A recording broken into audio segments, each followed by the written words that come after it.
E agora traremos para você uma entrevista exclusiva aqui em Os Pingos nos Is. Está conosco aqui no nosso estúdio em São Paulo o presidente do Senado, Rodrigo Pacheco. Presidente, seja bem-vindo, boa noite. Obrigado pela entrevista. Boa noite, Vitor. Um prazer participar do programa e estou inteiramente à disposição. Presidente, começo perguntando o seguinte: o senhor pretende colocar em análise o pedido apresentado pelo senador Jorge Cajuru de impeachment do ministro Alexandre de Moraes, do STF?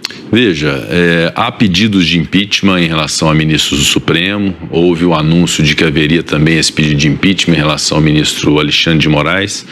Naturalmente que nós vivemos um momento tão atípico e tão difícil da vida nacional que tudo quanto há em relação a impeachment de ministro do Supremo, impeachment do presidente da República, comissões parlamentares de inquérito, acabam não sendo a prioridade desse instante. Nesse momento nós temos uma prioridade absoluta no Senado Federal e também na Câmara dos Deputados, no enfrentamento da pandemia e da solução do problema que os brasileiros enfrentam e consideram que seja prioritário nesse momento. Eu considero a saúde pública e, naturalmente, a vacinação e a ampliação de leitos de UTI, insumos de medicamentos, oxigênio, como uma prioridade de saúde pública.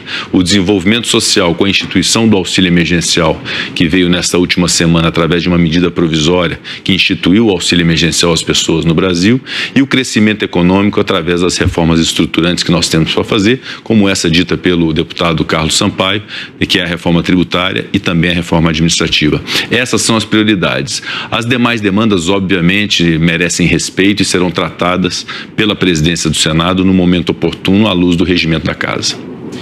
Mais uma pergunta, presidente, agora Augusto Nunes. Diga, Augusto. Presidente, boa noite. É um prazer conversar com o senhor. Eu queria saber o seguinte: segundo a Constituição, nenhum parlamentar pode ser punido aí por opiniões, votos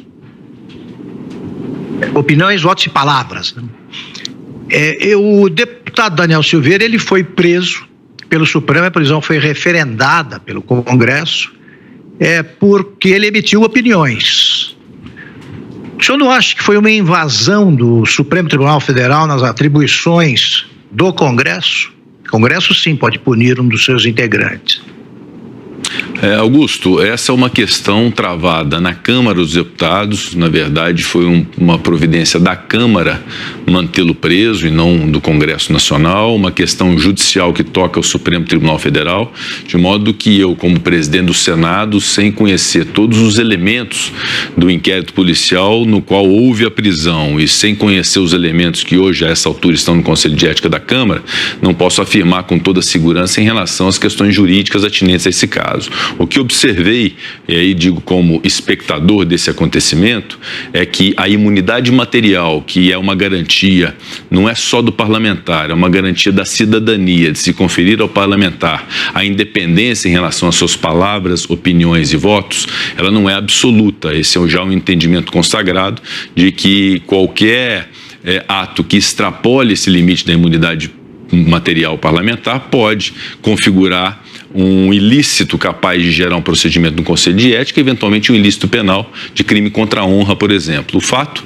é que o Supremo Tribunal Federal, à unanimidade, entendeu haver a flagrância delitiva, e com os 11 votos da flagrância delitiva, eu entendo que se deveria passar por uma segunda fase do processo o mais rapidamente possível e tratar esse parlamentar como todo e qualquer réu no Brasil, ou seja, uma vez ratificada a prisão em flagrante, deveria se aplicar a ele medidas cautelares diversas da prisão, de modo que ele responda o processo em liberdade e também o processo no Conselho de Ética. Talvez essa seja a solução mais adequada para o caso. Me parece até que isso já aconteceu com uma medida cautelar imposta ao parlamentar para que ele responda em liberdade, como todo e qualquer réu que seja primário, de bons antecedentes e um crime praticado sem violência.